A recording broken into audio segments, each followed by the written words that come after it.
Today I read from a subscriber whose porn-induced erectile dysfunction has ruined several of his relationships and destroyed his sexual self-esteem. Now eventually he decided enough was enough, I'm done with this, he found out what he needed to know, and he left porn in his past.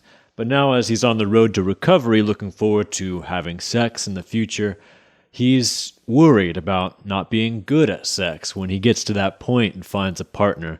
So he's been doing all this research about how to pleasure a partner and wonders if I have any advice.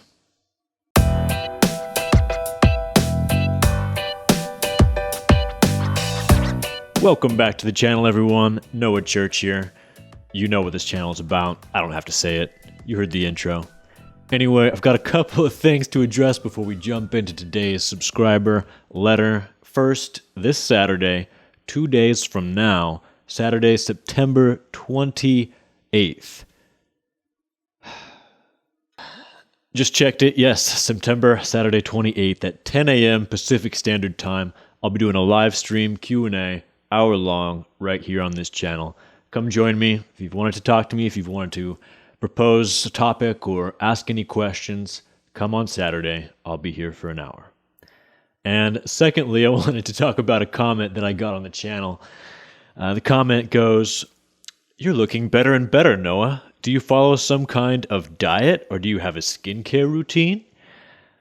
Now, at first I read this comment and I was feeling pretty good about myself. Yeah, I am looking pretty good these days. But then I looked closer at the video and realized something weird was going on with my skin. And then I realized after doing some research that this camera that I've been using has a function called skin smoothing that's automatically on, and it's hidden deep in the settings somewhere. It took me about an hour to figure out how to turn it off. And all along as I've been using this camera, you have not really been seeing what I actually look like because the software has been smoothing my skin and making it look like wax, which I didn't really notice until recently. But this is what my skin actually looks like. I am human. I have some wrinkles and some freckles, maybe some blemishes, but I don't think I look all that bad. So if you're still interested, my skincare routine goes like this. I wash my face with water when I feel like it. After shaving my head and my face, I use a little lotion. And that's about it for the skincare routine. Diet, been following a fully plant-based diet for the past 10 years now. So no animal products, meat, fish, fowl, eggs, dairy, etc. And that definitely helped clear up some acne that I used to have. I still get an occasional pimple, but it's not so bad. And yeah, on to today's letter. So, today's Anon writes, "Hi Noah, it's very kind of you to send an email to check in. First of all, I would like to thank you from the bottom of my heart for everything that you do. My name is Anon, and I'm 21. I've been doing great after reading your book, spending time on your website, as well as watching your videos. I'm very glad that you found me. When I was your age, I was totally lost, didn't have anywhere to turn to for answers on this. And I'm glad that there are those places now for people like you and me who have struggled with PIED or whatever other porn-related problem. And if you haven't, anyone watching this has been watching my videos or reading some of my articles but hasn't read my book, you're doing yourself a disservice. There's a lot of foundational knowledge in there that's not in these videos, and you should definitely pick it up, especially given that I give it out for free as a PDF. So subscribe to my newsletter on my website, addictedtointernetporn.com.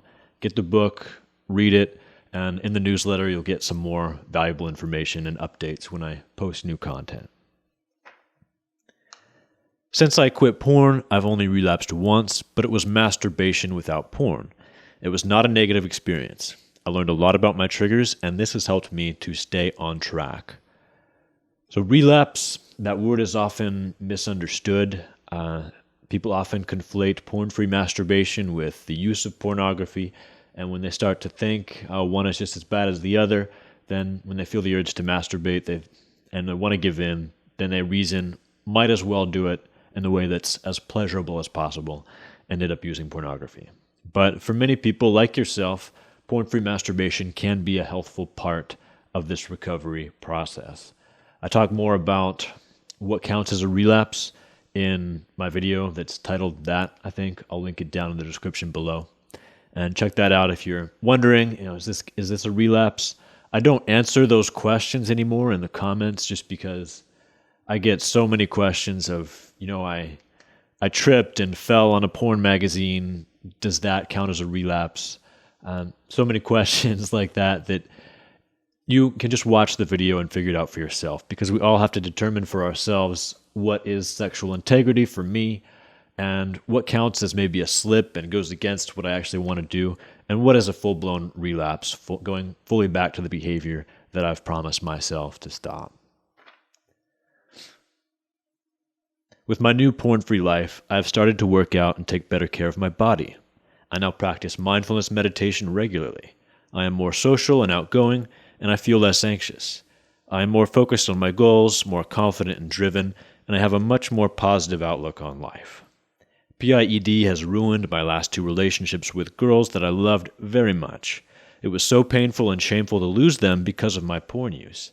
I now know that I'm on the right path to never let this happen again, and I feel an immense amount of excitement, hope, and sheer joy to be alive that I have never experienced in my life before.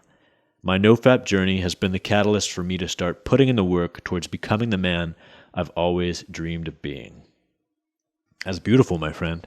That's a great example of what we call Keystone Habits. I think it was Charles Duhigg who coined that term in his book, The Power of Habit. And a keystone habit is any habit or activity that either you start or stop that causes a chain reaction of positive or negative effects in the rest of your life.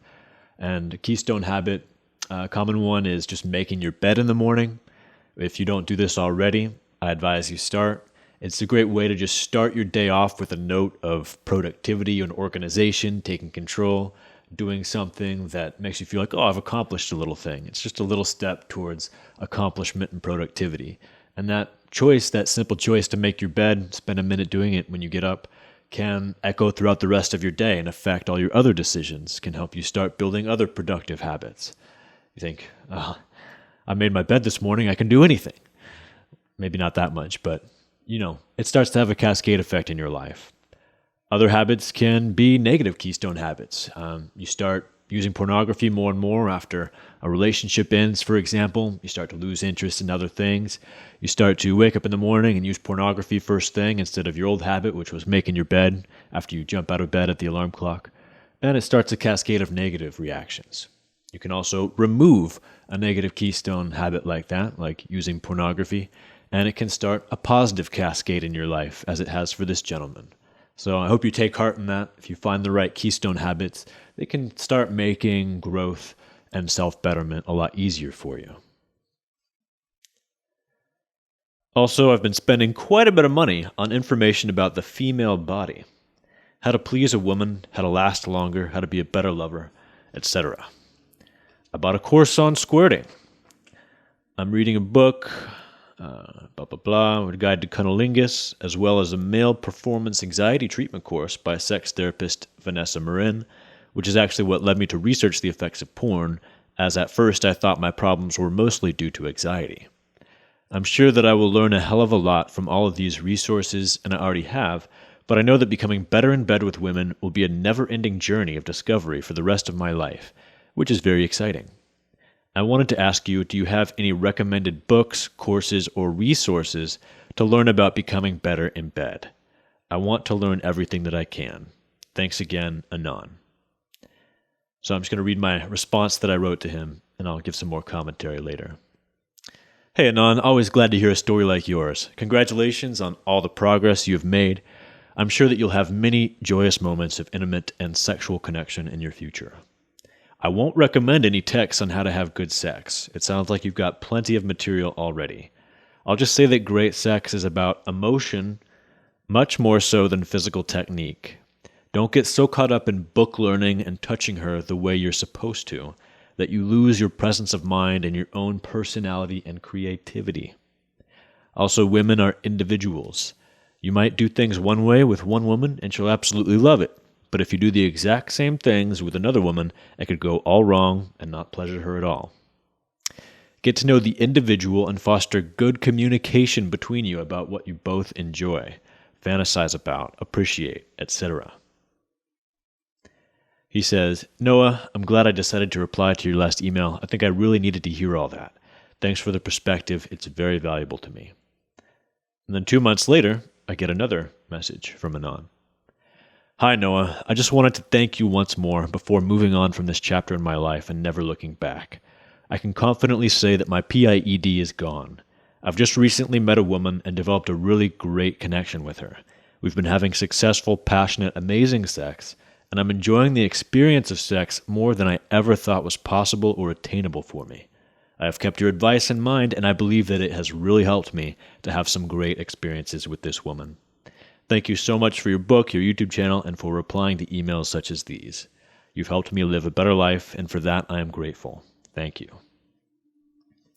Well, it's my pleasure, Anon. That's what I'm here for. I like to offer some of the wisdom that I've learned from my own personal experiences and working with so many clients over the years, and just help people achieve the kinds of relationships and sexuality that they've long wanted, and the kind that makes them feel good about themselves and proud of themselves, rather than regretful and empty.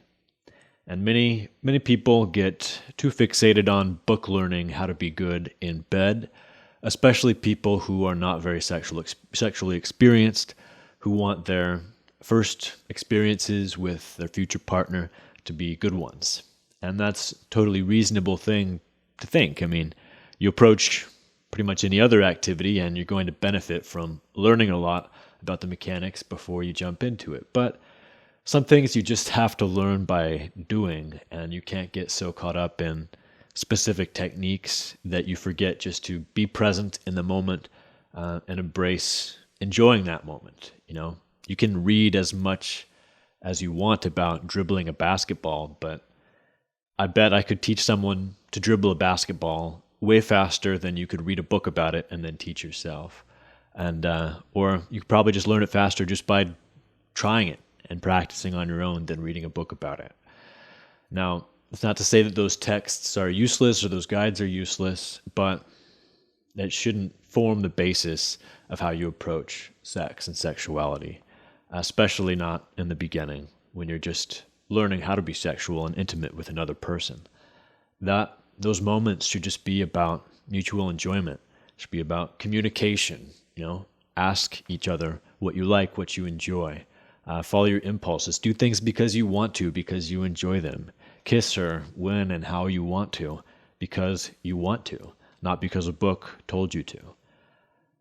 Touch her how and where you want to, because you want to, not because a guide on the internet told you that this is an erogenous zone that you should touch.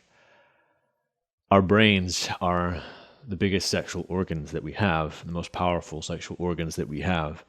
And having an intimate and present and mindful emotional connection between two people is much more sexually exciting and satisfying than any specific physical technique.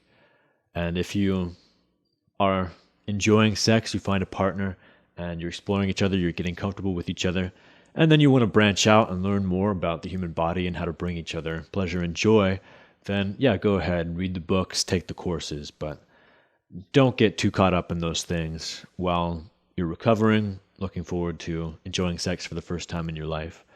Just relax and know that you'll figure it out. And you can fumble, you can stumble. It's perfectly fine. We all do it.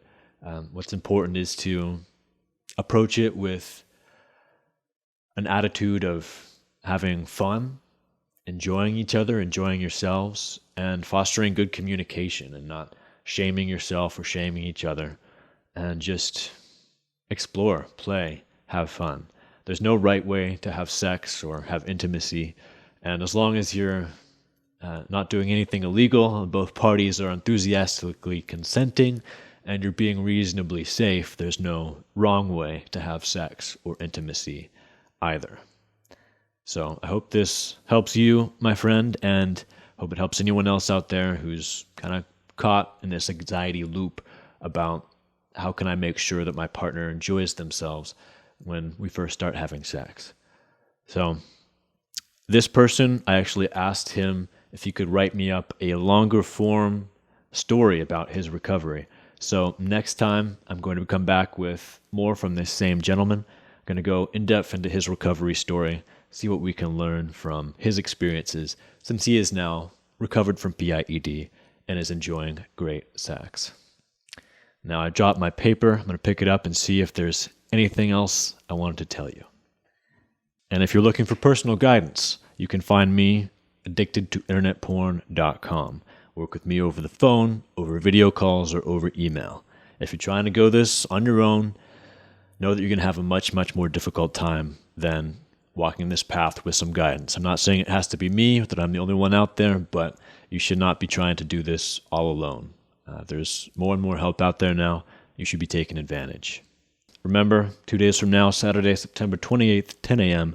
Pacific Standard Time. Join me here on YouTube. The link will be in the description below for a live Q&A session. Bring your questions, bring any topics you want me to discuss, and stay PMO free. Have a wonderful PMO free day, my friends. I'll see you soon.